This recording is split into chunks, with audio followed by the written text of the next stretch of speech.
Good morning, San Jacinto Trail Report from San Jacinto Peak there right behind me. Friday the 22nd of December 2023, and it's about 8:30 in the morning, and as is clear, we had a lightish dusting of snow overnight, about 2 inches average up here at San Jacinto Peak, drifting in places in the trails to 3-4 inches, maybe a little more. Looks like Long Valley had maybe about an inch. I haven't seen what the snow level is yet, but it's probably around 7,500 to 8,000 feet, judging by the temperatures. And Idlewild had a fairly disappointing 0.28 of an inch of rain overnight.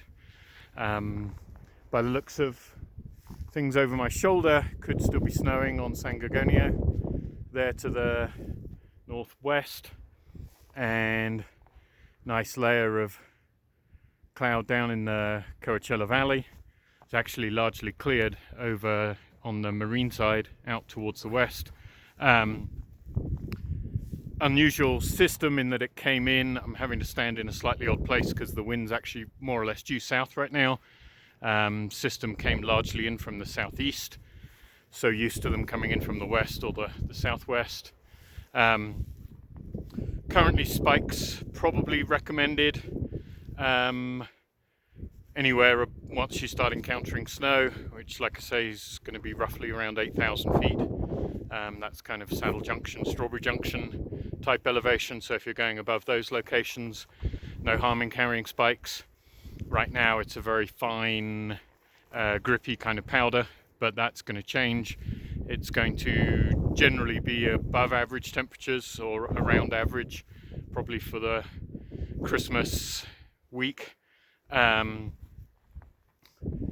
Temperature up here right now is air temperature of about 22 Fahrenheit. I think that's about -6 centigrade. Wind chill is it's only about a 25 mile an hour wind gust, but wind chill was down to 2.7. That's about -16, -17 centigrade.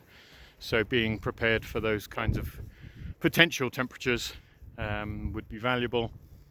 And as you can see, a beautiful morning in the San Jacinto High Country.